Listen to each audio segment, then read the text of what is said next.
All right. Hello, everybody. Welcome to the Life by Mazak podcast channel. I have been at this for a number of years without any real traction. But my goal has always been, and my direction from those outside of this reality have made it clear that my goal is to share my information, my experiences that I've had with clients and my own self. And so here I am doing that. And I've been at it for a very long time. And I recently received an email from an organization that noted that I was in the top 30 of over 2.7 million podcasts. I'm like, oh my gosh. I mean, that was very humbling. I'm like, I've been at this for years, and all of a sudden, people are noticing me, and then people are calling me, and people are reaching out to me. And that is really awesome. And then that's the real goal here is as I've been told to do, is to share this information, get it out to the world and let people make up their own minds and figure out things and just give them the nuggets and the information to I don't know, to move forward in life, to change, to do things better, to do things different, maybe do more research.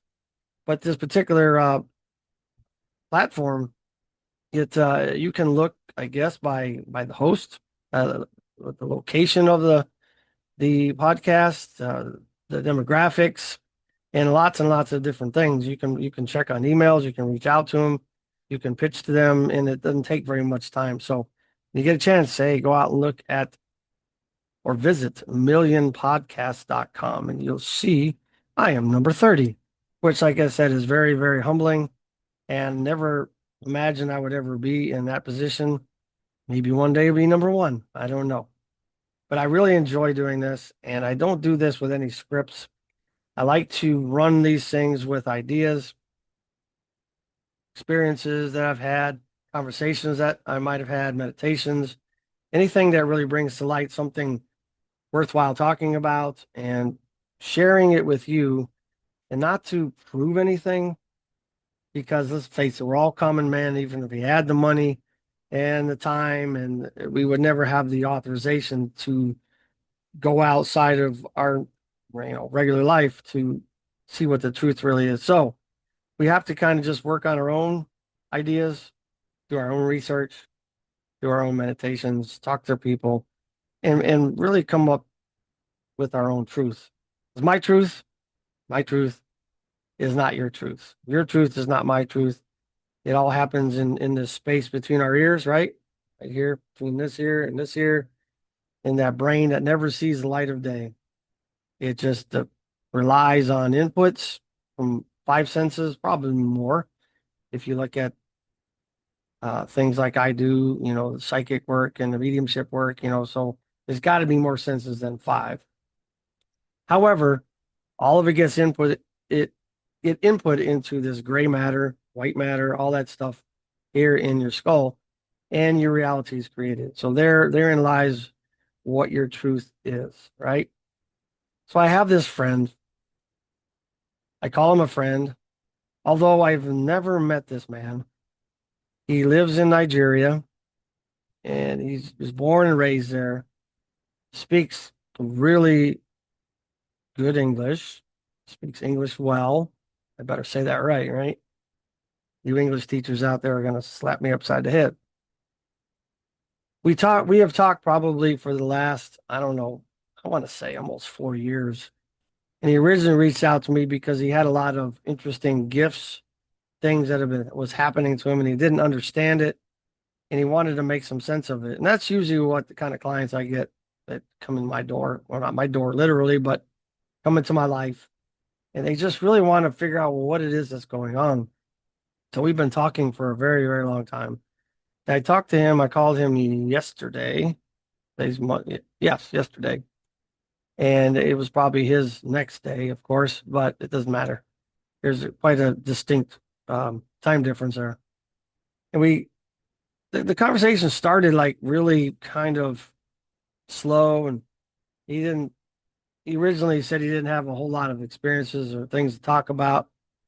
But then he got on this, I would say a rant, if you will, a stream of conversation that that really was about, I will just say, we'll put it into a quote, uh, this reality being scripted, planned, orchestrated, much like the Matrix, right? Or a simulation might happen. And and I think it began, if I remember correctly, with free will. And he said he's been doing a lot of research, he's been doing a lot of things, developing a program that he says will come out later, and we can kind of give you little tidbits on that here shortly when we're in the video, rather, as we talk. But he's using a lot of math and algorithms and stuff like that, and really got interested recently in the stars and astrology. He's he was just going on and about how accurate astrology is. You're basically saying, your life is basically determined on when you were born, and your life kind of goes along a very specific and predictable path based on when you were born. Even said in his research in his history, which I didn't know this, but all the ages before us have always looked at astrology and have always used astrology for signs and information and I guess predictions is a good way to put that. But they also tried to meticulously plan when children were going to be born so that they had the type of life that they wanted them to have. I find that really interesting. And he really went on and on and on about uh, the fact that free will really doesn't exist. And you could argue that for years and years and years, and nobody would ever come to a conclusion. I don't know if I'm entirely convinced that there's no free will, but I'll talk about what he brought up and see if it makes any sense to you. I remember years ago when I was in college, I guess it wasn't that many years ago, probably about 4 or 5, maybe 6, I don't know. I was in philosophy class. I thought it was going to be an easy class. I thought, well, I like to talk. I should be able to banter back and forth with people and convince people of my opinion and them to do the same. And it turned out to be way different than that, way harder than I could ever imagine. But I did a couple of papers on free will. And I was so bent on the fact that we have free will that I think the consensus of my story went something like this. I probably should have reread it before I did this podcast, but it was to the extent that even if you were chained to a floor and everything that you could possibly move on your body was kind of locked down, taped up, chained down, whatever. That even in a moment like that there was still free will. You could still choose to blink your eyes. You could still choose to take deeper breaths, change your breath. There are some things that you could still make choices about. And so I was really thoroughly convinced that free will is always available at some level. Maybe not at the level we think it is, of course, but maybe our free will is just simply that we can choose whatever toothpaste we want, whatever kind of car we would like, or rather, what color of car we would like to have, maybe the type of shirt we want. But some of the big things in life may not be free will at all. And this is where this conversation was coming across with this friend of mine. The way he described it, he called it an alien computer or a computing machine that lives outside of what we call reality, and that it was the master manipulator for this reality and every single thing that happens. Everything that happens to me, to you, is scripted and planned, almost like we're being run through a simulation, maybe many times over, to see if the simulation can come up with a different conclusion or maybe it's an experiment to see how we can or how they can enhance, I don't know, humans or human life or where human life goes as it evolves. I'm not sure, right? But that in some ways that it kind of makes sense. I mean, if you look at the simulation theory, ideas and research and what people talk about with that, even the what is his name? It's a scientist. Neil deGrasse Tyson, that's his name. That's what it is. Is when he was asked if we lived in a simulation, I believe he said that the chances of us being in base reality, which is the original reality, wherever or whatever that is very astronomically low. He put a number to it. I don't remember what it was, but his idea was this, and this is where my friend was going. I put a little spin on it here in a minute, but where, for example, in let's use this reality as we know it. What are we doing now? We're creating AI. We're allowing AI, rather. I think it's always been around. However, AI is now coming in the picture, artificial intelligence, and it is going to, as we can all probably see, it will eventually take over most everything we do. Our thinking processes, much of what we do for work, uh, you name it. It's going to become much smarter than us and much more efficient. I mean, it's if you've not used artificial intelligence, sorry, that's kind of an oxymoron, right? It is just amazing. You can feed it thousands of documents and it can go through it in minutes and give you a summary or an executive summary or whatever you ask it to do. It can do it in such record time. It's just amazing. But as AI eventually takes over, right, then most of the time civilizations come to a close or human life as we know it, so to speak, gets reset, right? And so Neil Tyson, deGrasse Tyson, I cannot say his name. Anyway, the scientist talks about the fact that, we may be multiple layers of simulations uh, in the queue, if you will, right? So if we at some point can now create simulations with the advent of AI to such a degree that we can't tell the difference, we can create our own simulation, and eventually maybe that simulation becomes conscious. And then as that simulation grows, it gets to the point where we're at with AI and the ability to create its own simulation on and on and on and on. And it just keeps going down this rabbit hole. So the chances of us being base reality is probably not very likely, which means we're the initial. I'd like to think we are. That'd be kind of cool if we were. But we're probably somewhere in the middle, somewhere in that queue, right? And so what my friend was talking about makes sense in the respect that many people are saying similar things, maybe not calling it an alien computer.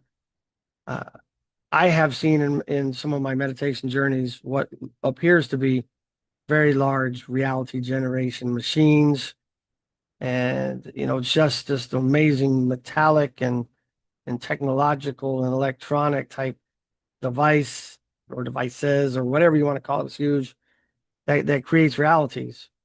And, I'm not saying that that's true because I saw it, but some of these things he's talking about make sense to me in the respect that I've seen them in the past in some way, shape, or form. Right. And the other thing that he brought up, the spin I wanted to put in that just kind of threw me, threw me off for a minute. He goes, well, what if what we know as God, call it whatever you want, right?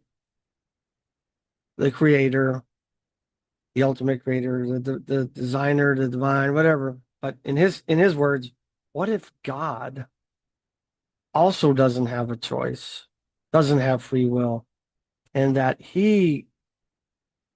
God created a simulation that was started with boundaries and without the ability to give the conscious beings free will. So what if God is part of that mix as we know God? I'm like, wow, that's something I never really thought about.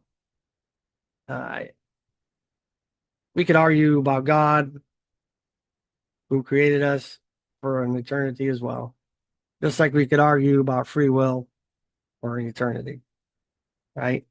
But he just made a tremendous amount of sense. And he was saying that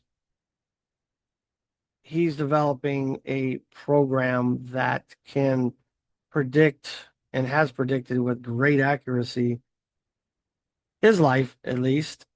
I don't know if he's experimenting on others yet, but to a degree of accuracy that's just phenomenal.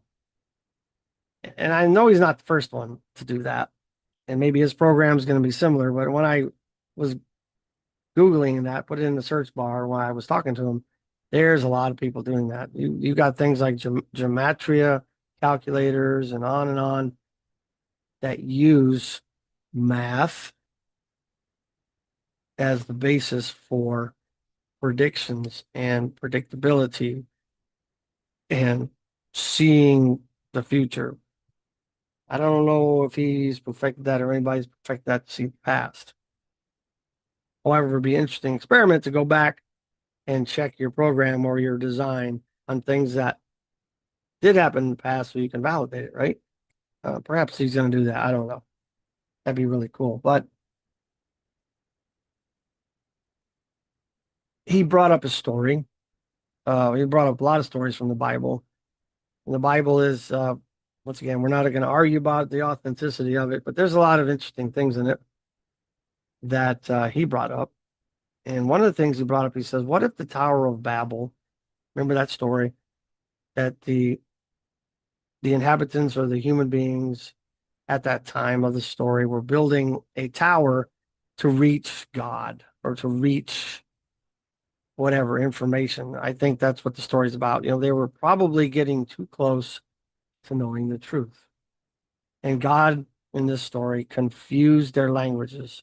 All of a sudden, every language that now exists on this planet or has existed began at that time. But my friend brought an interesting spin on that. He said, well, maybe he did not really create new languages, but the inability to hear the information that they were seeking, which caused them to try to find other ways to, I don't know, to put that into some kind of sense, some kind of logical sense. Languages were born. I don't know. There's a lot of interesting things. But if you look at the idea of a simulation, which I think if you look really, really hard, you do a lot of research, you will find a lot of things that really support the idea of what a simulation might be. For one, if we were in a simulation, how would we know? There would be really no escape. Trying to reach the author or the architect or the designer of a program you might be in would be like the pages of a book trying to jump out of the book, find the author. We all know that's not going to happen. And I don't think it's going to happen in this scenario as well. So if we live in a simulation, how would we know? Well, there's some things that have been tested, experiments that have been run that might suggest that there are some indications that we could very well be in a simulation. One being, if there was a simulation in a program, like in a computer, there are limits, there's boundaries, there's certain things that you cannot go beyond or past. In the case of this reality, that's the speed of light. The speed of light is constant. It doesn't change. I mean, I've looked at some research and there's some people that suggest that it minutely changes depending on certain things. I don't think that aligns with my truth, but I don't know. Who knows? But however, it is relatively constant. And that's one thing, right? So Speed of light is constant. The other thing is that as they do math and calculations to sort through quantum physics or physics in general, all that stuff. Because let me back up on that for a second. So all the languages that were confused, all the languages that we speak now, all the different dialects and all the different tongues, all the different things that we use to communicate, there's one thing that is common across all platforms, and that is math. Math is absolutely my worst subject. I cannot stand it. Doesn't make any sense to me. However, math is math in China, in Russia, in Indonesia, and everywhere on this planet. I put that in quotes, right? This reality, math is the only thing that is common, a common language. So when they use these equations to quote unquote prove things or to try to make sense of these things, one of the things that's come up is for some reason they're finding in their massive equations. Don't ask me how this works, or I just know that they talked about it on lots of videos and lots of researchers talked about this. Is they find error correcting codes in the fabric of reality, if you will, in their equations that describe the fabric of reality. Error correcting codes are what are used in our common everyday computers that we have now. So what that means is that whenever something is happening on your computer or on the internet or whatever, these these correction codes bring everything back to where the balance is, where it kind of resets your computer back to baseline. So you can go off and do all these things and all these programs and all these different things, and when you're done or when you stop, it just kind of resets, these error correcting codes. And so it doesn't allow the computer to go wonky and go all over the place, right? So they're finding these things in their equations. So it doesn't prove anything, but it sure does make you think, right? I'd like to think we aren't in a simulation. It'd be nice to know at some point that this is real, right? This is not just information or data or digits that are put together to make me feel like I'm a human being named Rob, right? Name that was given to me. However, I think if we look at the simulations we're able to do now, the artificial simulations that we can do now, virtual simulations, you can put on a headset and it feels like it's no different than what we consider this reality. In our current timeline, we're able to produce simulations that are very indistinguishable between what we consider our real simulation. And imagine what it's going to be like in 5, 10 years. I remember when I was a kid, I'm 65 now, there was no computers. There was barely phones in homes. Look how quickly we have advanced in 50 some odd years. I mean, we're exponentially going to the technological age where, as you remember earlier in this discussion, where civilizations have been talked about having reached this, like Atlantis and Lemuria and all these different things, right? Where they've reached the age of an enlightenment, if you will, or technological advances so great that it overtook the human beings, right? We're kind of headed that way. So I don't know. I don't know if that's scary or if that's just, I don't even know how to describe it. I don't know what to say about that. But I don't know if I disagree with my friend, but if incompletely, right? I don't know if I agree with him completely, but his take on it is that it really doesn't matter what decision we think we've made as a choice, that choice was already designed to be made.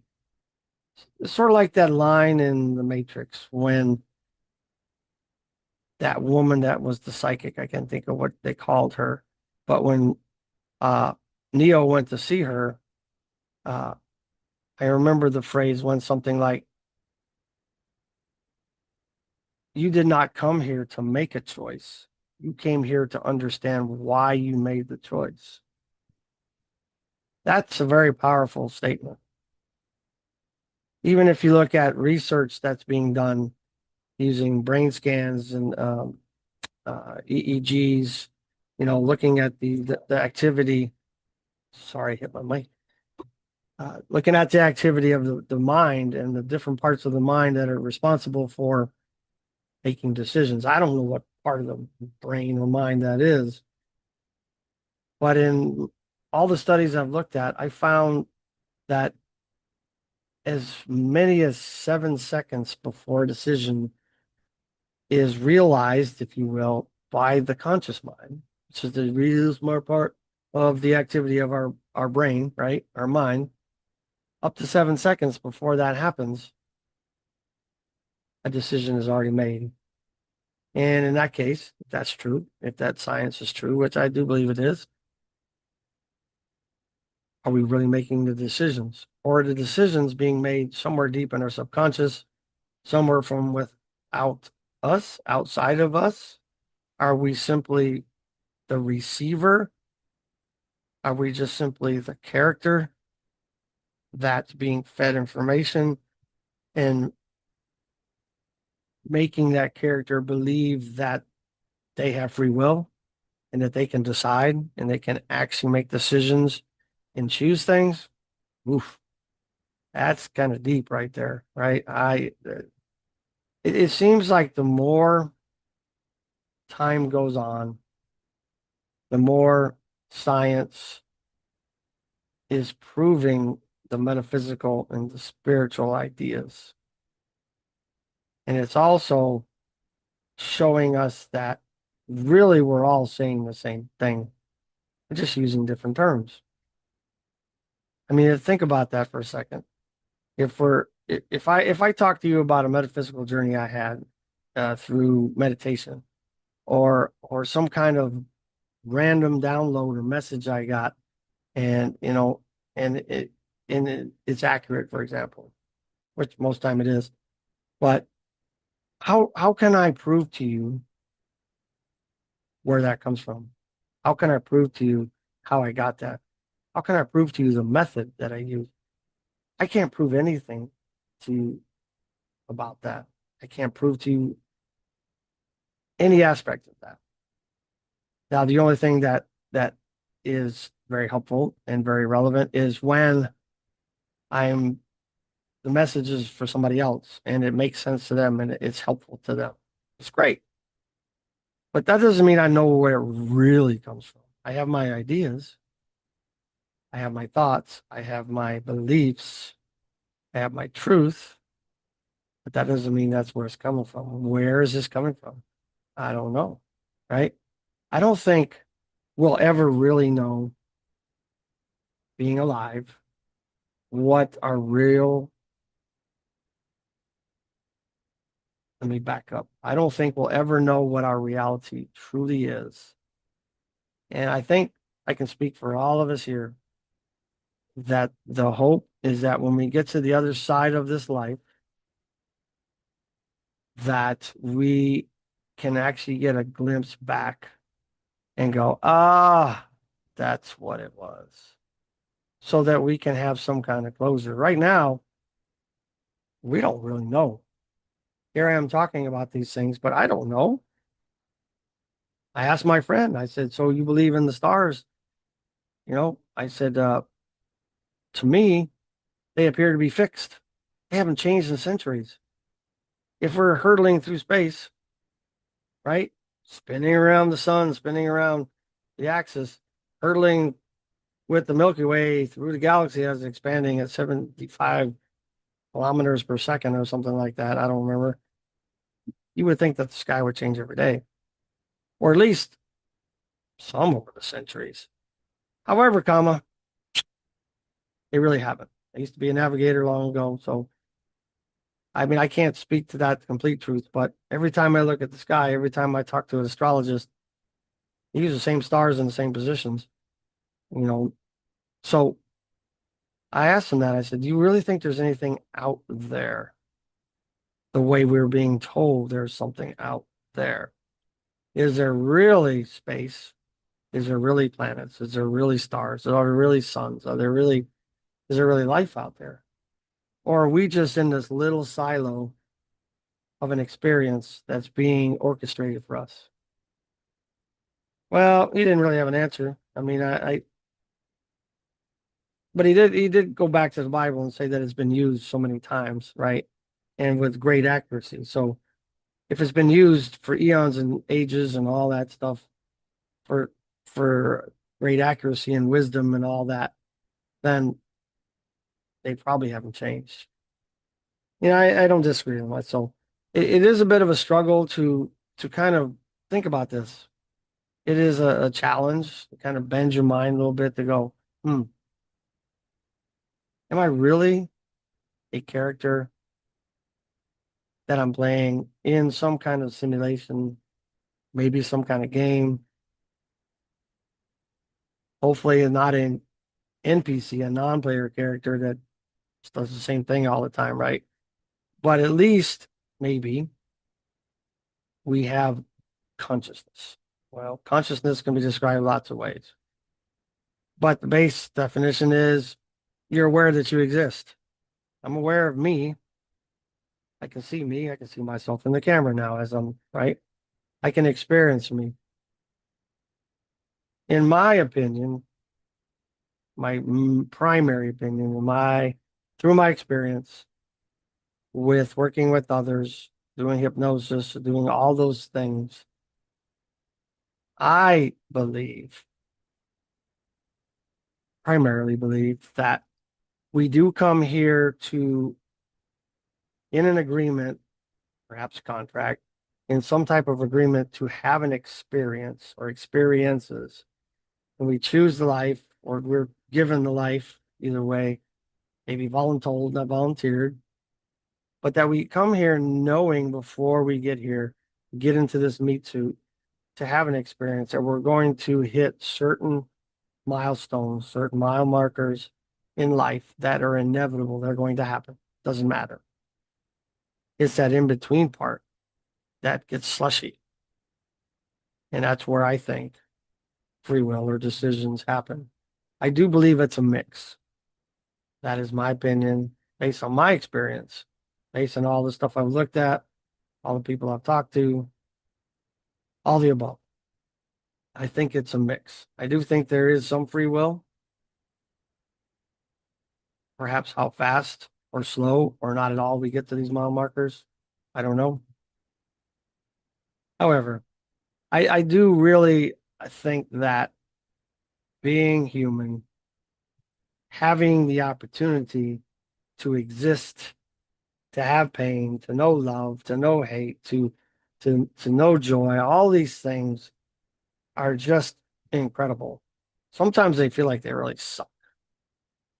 But based on my experience of not being in a body through meditation and taking people through hypnosis into journeys, the spiritual realm is full of love. I call it spiritual realm, but that realm where you exist as energy or a light being or not a body. You're aware you exist, but none of this stuff we get to experience in this life happens there. And I saw a video the other day where somebody was interviewing a young lady and she was just ecstatic. I mean, she had these completely black eyes, so that's a little weird, but just ecstatic that she got the opportunity to come here and to have a body. And if we could really capture that, regardless of what our reality is, right? Whether it's round earth, flat earth, oval earth, underwater Earth, simulation, it doesn't matter. We are here by tremendous odds. 400 trillion to one, science will tell you that we actually exist. There's a lot of things going that, but that's a big number. So if you're here, you're one of the special ones. So let's treat it that way. Let's go after as much wisdom and enlightenment as we can possibly get. And that's why we're here, in my opinion. Biggest reason we're here is to learn as much as we can about all that exists. Because everything that exists or could exist exists now. But our little 1% filter that we have with our senses doesn't give us the full picture. Even though it seems full, it's not even close. Even in the Bible, we'll go back to that. Solomon was granted many more lives by God, and many more years of life by God, because he didn't want riches. He didn't want money. He didn't want things. He wanted to be endowed with more wisdom. Even if you go back to Edgar Casey, the great American prophet, he believes in life after life after life. He believes wholeheartedly in God and Jesus and the Bible as well. And he will tell you that what you should, or he did tell you, he's not around anymore, but that you should learn everything you can possibly learn in this life, for it'll make the next life better, next life easier, get you closer to the ultimate goal, which in his opinion and many people's opinion, and even mine, when we rejoin God or the source or where we came from, we will finally be able to be that complete soul and be back in union once again with who we truly are. So take this life, run with it, do something with it. Don't just sit around binge watching TV, drinking beer with your buddies all every weekend. You know, put something into this life. You don't have to be rich and popular, because that's fleeting as well. And it's a big burden anyway. You know, we all want to have more money. We all want to be popular, but in the end, 100 years from now, nobody's going to know who I am, even if I was the most popular person in the world. It's just not going to happen. So I do look forward to working with any and all of you. And when I work with others, I learn, you learn, everybody learns. Many of the things I talk about, I learn from clients by working with them and in sharing between them and myself. And you can go pop onto my web page if you like. If you're interested, take a look at that.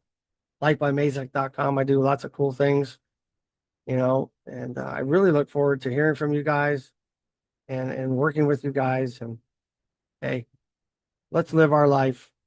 Let's do something with life, because we're alive and we're at a tremendous odds. We're here. Namaste.